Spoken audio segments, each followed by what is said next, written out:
thank you all for coming tonight. And I'd like to especially thank Mary Jo Van Gerpen, who put all of this together, and who also was co-chair of our caucus. So Mary Jo, thank you for that. Okay. So before we start tonight, I want to put a plug in for another event.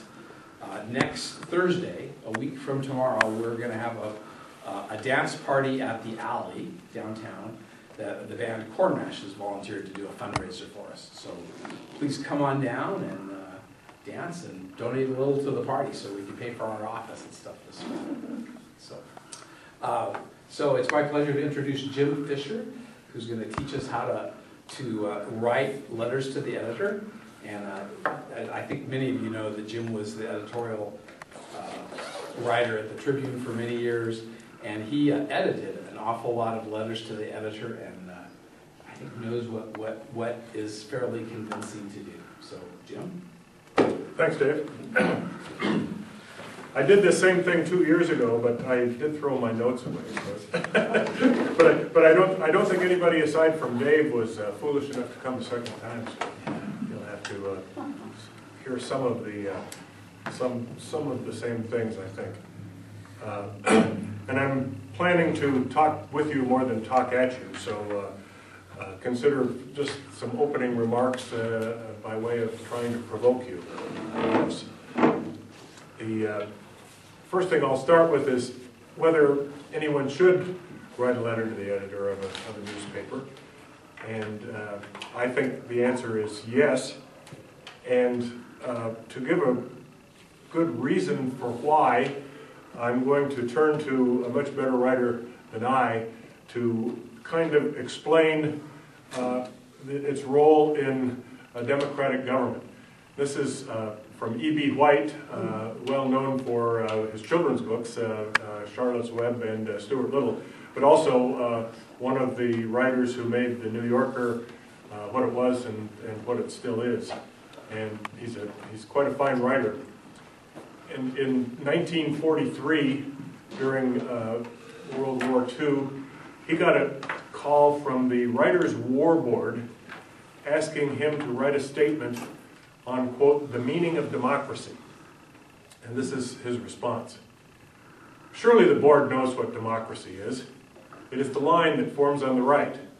It is the don't in don't shove.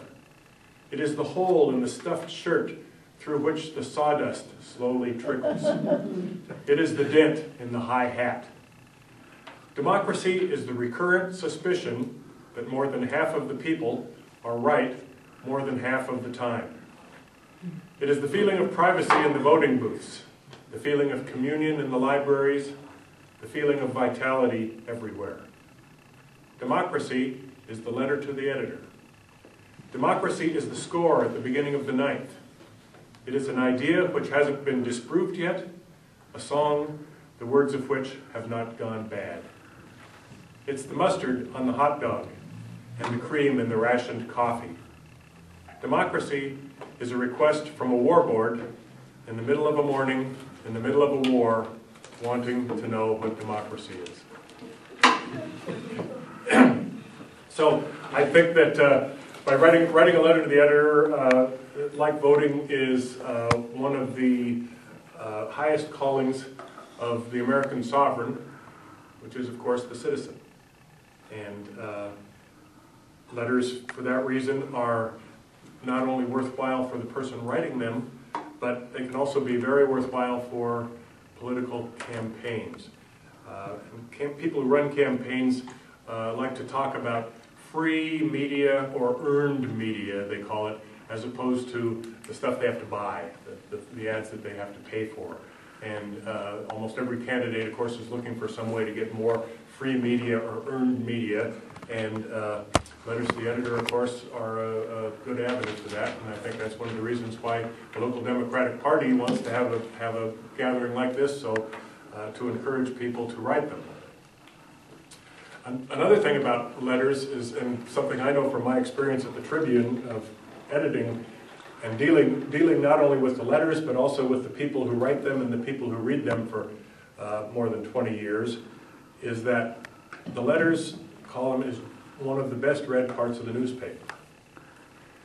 And that's, of course, a little deflating to the ego of somebody like me, but I invariably heard that people were more likely to read the letters that appeared under the editorials that I wrote than the editorials themselves. And I think there are a couple of reasons for that. One is that they're a little shorter and they're easier to dip in and out of. Another thing is that these are actually written by people voluntarily. I was being paid to write editorials. These are things that people are doing on their own, and therefore I think they're of a little more interest to their fellow citizens. And also because they have people's names on them. And I think that, I know from writing editorials which we signed, if only by initials, we never at the Tribune made any secret of who JF was or BH was or MT now. Readers like to have targets, and they like to know who's responsible for something. And I know when the Spokesman Review, which experimented for a while with signed editorials, went back to unsigned editorials, they got a lot of flack from their readers, because readers like to know who's writing something. They don't like something that's anonymous. And the traditional reason for most newspaper editorials to be anonymous is that they are a product of an editorial board rather than any particular person. And a board sits and decides what it wants to say, and then the writer just goes away as pretty much a technician. And the editorial is the product of a committee. Unfortunately, a lot of editorials read as if they were written by committee. They're not very lively, and they don't have a lot of personality to them. There's one caveat, though, to the business about letters when it comes to election letters, and I found from visiting with people, election letters are a lot less popular than other letters to the editor. And I always had people around election season tell me, oh, it's those damn election letters, I hate seeing those things all the time. And I think part of that is because the pages start to get burdened with so many letters toward the end of a campaign. But also, a lot of election letters aren't very interesting. A lot of them deal with cliches, and we'll get around to that in a little bit, talking about kind of the substance of the letters. So if someone wants to write a letter, I think the first question that probably occurs is, when should a letter be submitted? And of course, we have an election coming up now. We've already passed the primary. You can send a letter to the editor at any time. And people wonder, well, should I send one now? Should I wait until just before the election? My judgment is that you should send one when you want to. You should send one when you've got something to say. I don't necessarily think there's a reason to wait. And writing one early can't hurt, but writing one late actually can. And I'll explain what I mean by that. If you're writing one late, and I used to see this every year, people wait until the deadline day at the paper for letters to come in, and people would come in with sheafs of letters. And they would invariably be quite long, and by that time I would usually be condensing them down to a very, very small amount, a sentence or two, little short paragraphs.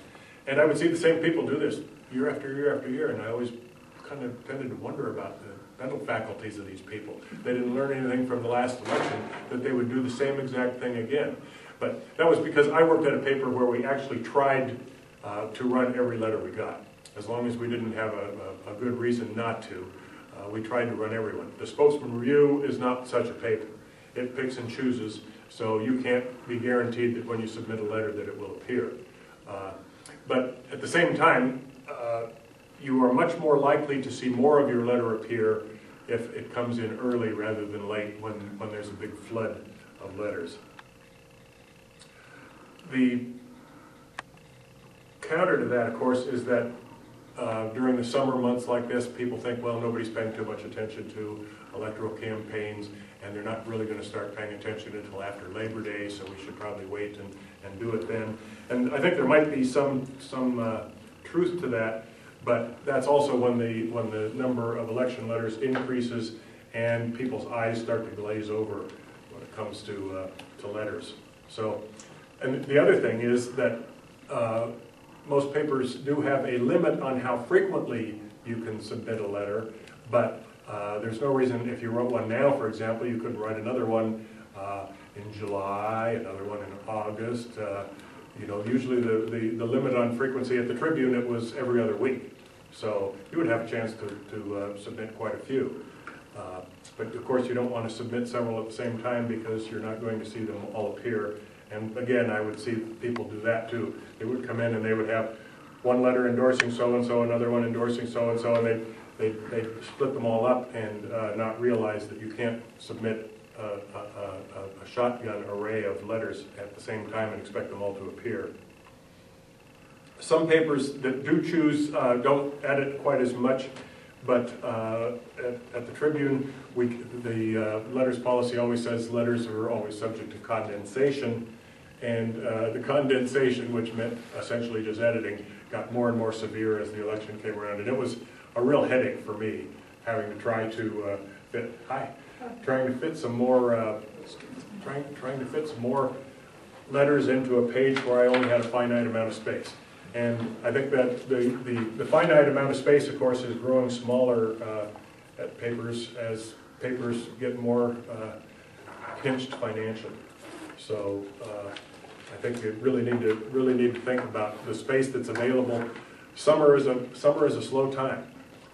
If you want to see a letter with some length and some substance appear, summer is a good time, and you know, there are still people reading the paper.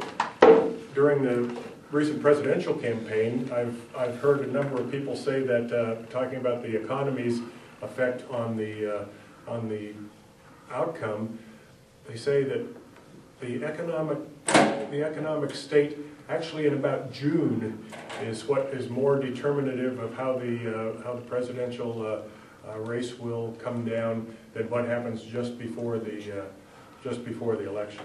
People kind of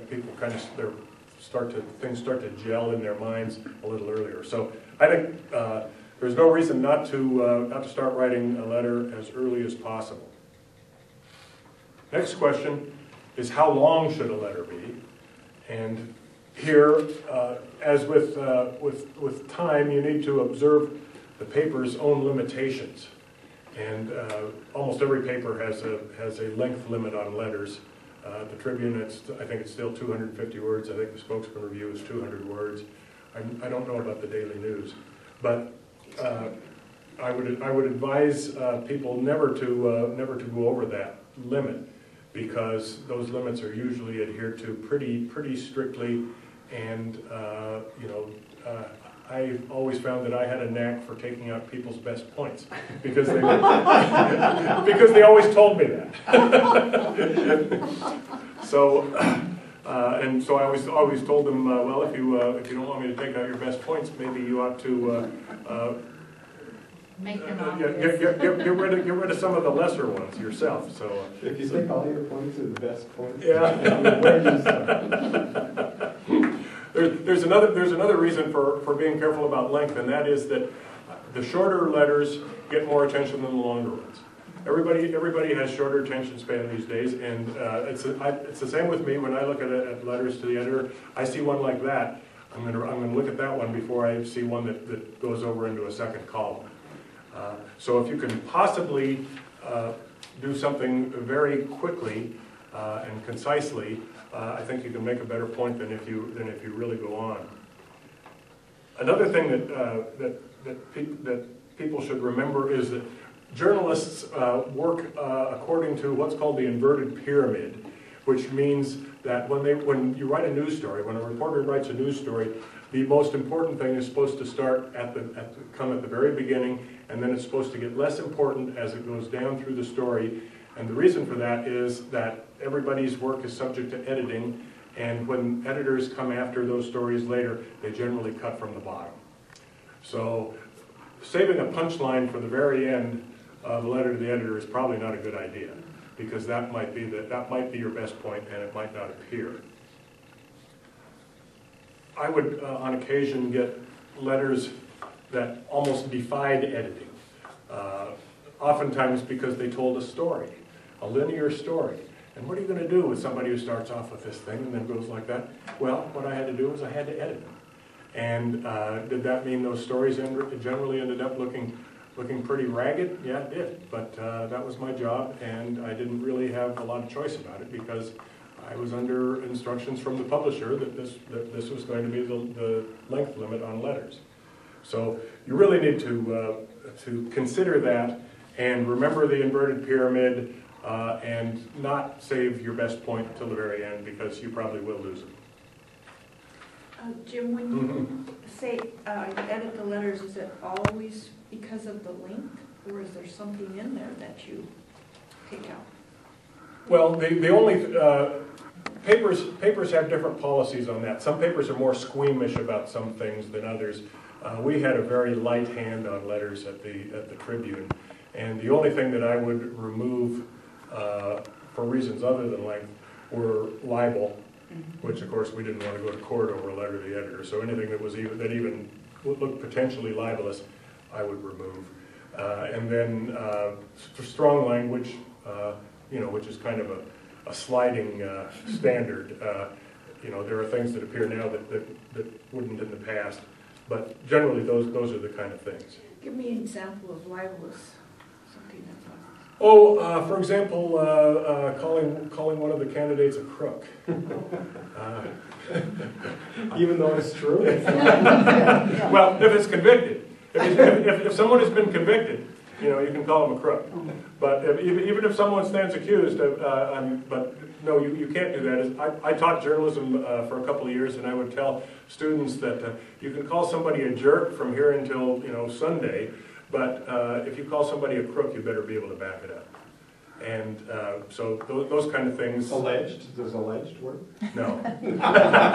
No, it doesn't. No, there's an interesting lawsuit being litigated right now up in the Coeur d'Alene, Spokane area, where newspapers now, the Tribune and the Spokesman Review included, have electronic messages that people can submit, and they are not mediated, at least when they first appear, and that opens the possibility for libel to appear. And I've seen it appear many times in the Tribune, and I had a continuing argument with my publisher about the wisdom of doing that. I didn't think that should be permitted. But the legal view of that now is that as long as you are not mediating the discussion, you are not responsible for it, even though you are the paper whose website these things are appearing in. I suspect that's something that the law is not very well decided on, and we might see the law change. But there's I think she's somebody involved in Coeur d'Alene city government, or county government. The chair of the Republican Party. But she's an official of some kind in government. Yeah, she is. And somebody accused her of embezzlement. If I remember right. Yeah. And she is suing, and the Spokesman Review has gone to court saying, "But gee, we're not to blame. We're not responsible for this." That's a hard one for me to wrap my head around. And I always told my publisher, I said, well, your lawyer might say that, and some other lawyers might say that, but I'd hate like hell to go before a jury with an argument like that. Because if I were a juror, I would say, yes, that paper's responsible for publishing that. What about the idea that public figures can be libeled, but private people can't? Well, theoretically they can't be libeled, but it is much, much harder for a public figure to prove libel than it is for someone else. Anybody who becomes a public figure, either through being a public official or by inserting himself or herself into public debates or something like that, has to meet a higher standard. It goes back to the old New York Times versus Sullivan case.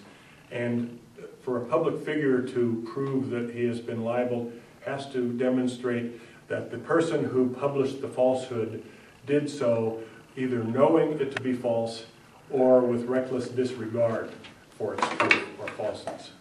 And whereas just any ordinary person who is libeled in a paper can sue and does not have to prove that. All he has to prove is that it was false. Public figures generally avoid filing lawsuits because it is so hard. So talk radio doesn't run under these rules then? A lot of things appear on talk radio that really surprise me. And I don't know that they are under any different law than newspapers are, but for some reason they act as if they are, and a lot of them get away with things that are really quite remarkable to me. And, you know, I would get calls from our lawyer sometimes and reminding me of the law when he would see something in a letter to the editor. And it's for newspapers, because newspapers tend to be pretty careful about the law, it's usually the little things. That it isn't some big expose. The big exposés they have pretty much nailed down. It's always some little thing that appears that gets them in trouble. And letters to the editor can be one of those things. I tried to be careful about those things, but sometimes Chuck would notice things that I hadn't, and he'd give me a call and remind me. We'll get into that a little bit more later. I'm going to talk about the difference between going negative and going dirty. But first, I think we should probably talk a little bit about just the substance of a letter itself. And as I said, election letters tend to be less popular than regular letters, and I think that one reason for that is that so many of them are so predictable, and they deal in cliches, especially the ones that you tend to see just before an election. Which almost sound as if they are, ground out by party hacks working in some basement someplace. And you start to see the same expressions over and over and over. And I've got just a short list here of some words that I would avoid at all costs in a letter. Dedicated, hardworking, caring, patriotic, community-oriented. Those are the things that I think make people's eyes glaze over as the election draws near, because not only because they're kind of trite in their own right, but also because they appear in so damn many letters. You see them all the time. It's like when I used to interview candidates for public office, and this would be especially people who were running for offices, community offices or something like that, more than people in higher office. And I would ask, well, why are you running? And they would say, oh, this community has been so good to me, I just wanted to give something back to it. And then I would say, what? And they go, huh? And I'd say, well, what do you want to give back? What do you want to do? And almost always somebody who said that didn't have the first idea. It was, Bill Hall used to tell me about how, he would always ask candidates that, if I were elected, I would, and go like this, and then people would sit there with a blank face. And he said when Cecil Andrus first ran for governor, he said that to Cecil Andrus, and Cecil said, I would put kindergarten in Idaho schools, I would do this, I would do that, and he actually had a list. Those are the kind of candidates who really catch on. As opposed to just people who are saying that they're running because they're such good-hearted, dedicated people.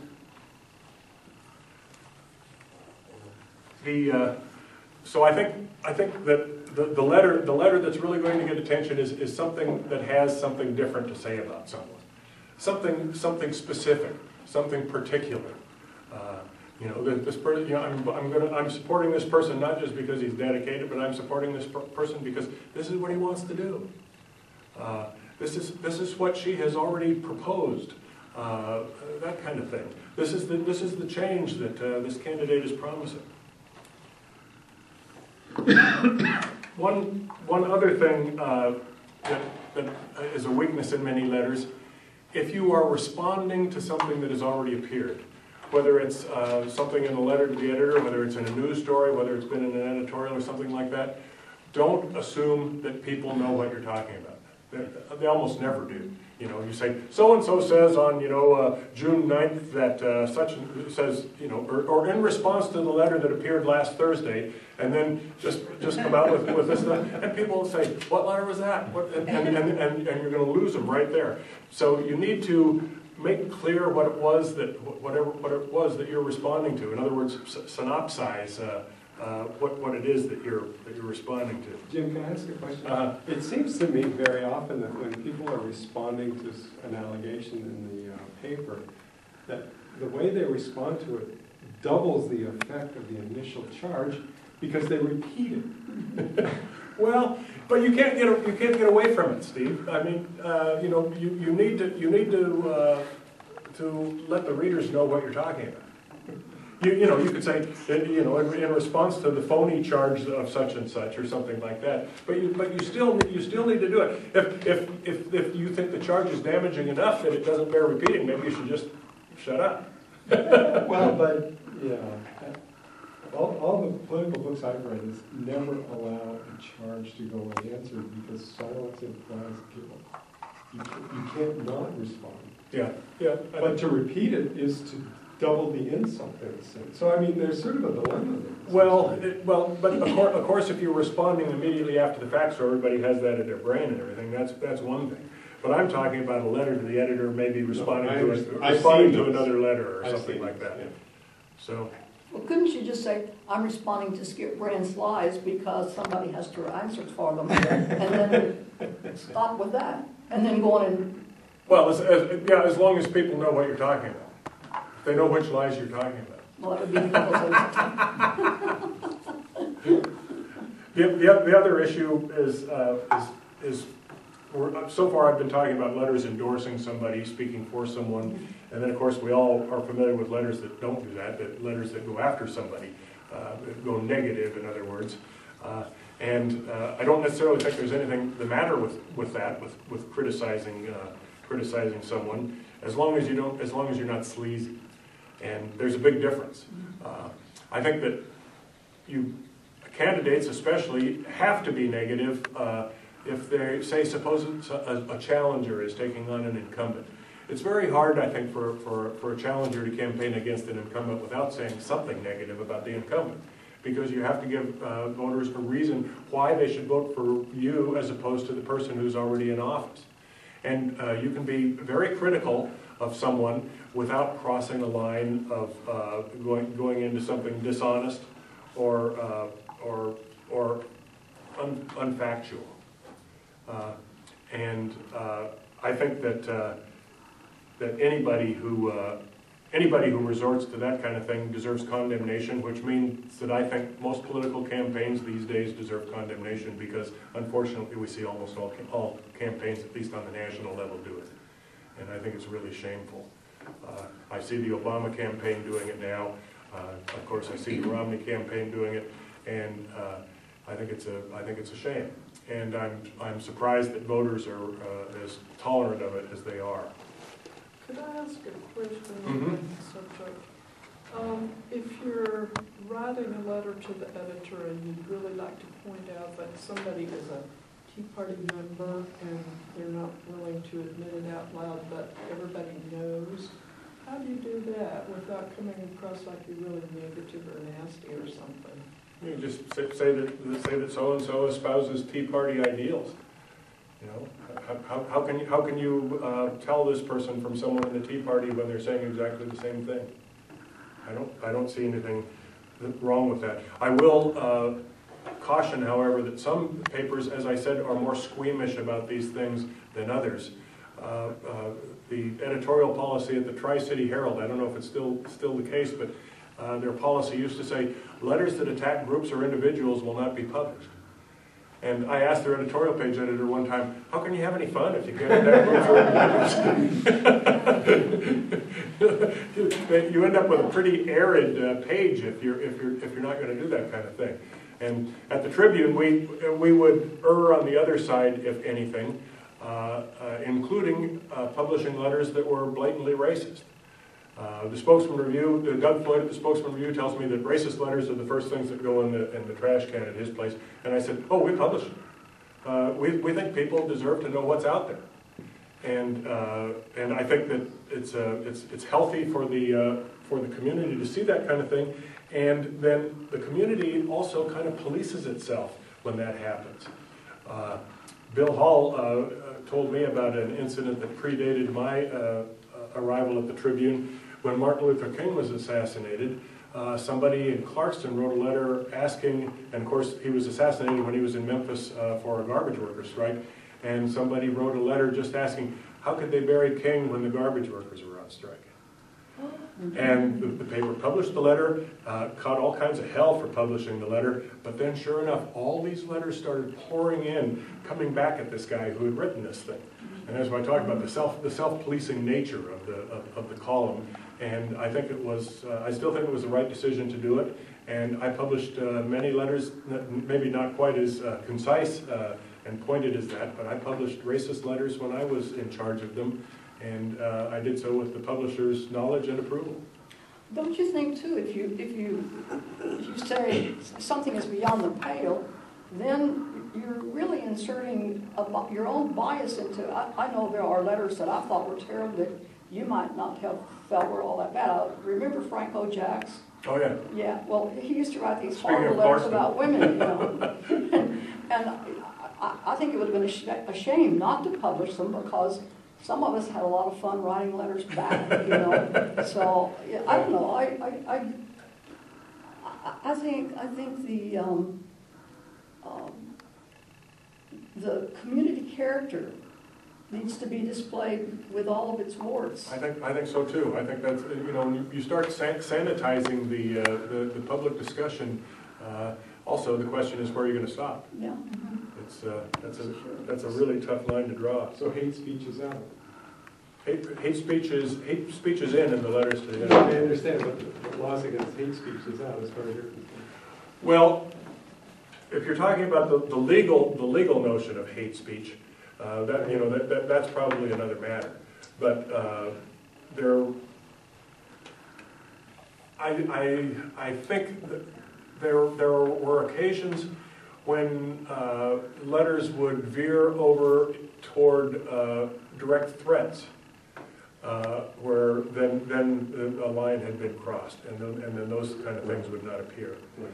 And oftentimes, just a libel would appear in a letter, and you know, a lot of ordinary people are not very familiar with libel law, and I would be able to just edit a libelous reference out.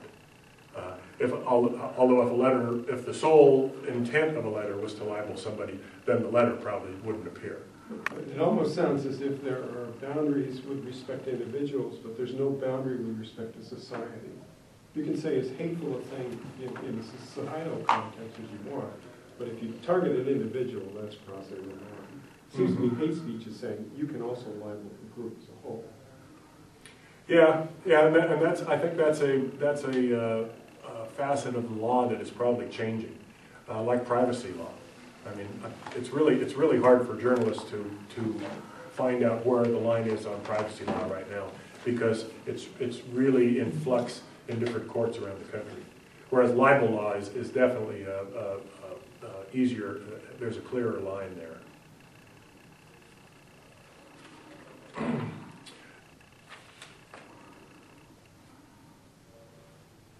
I also think that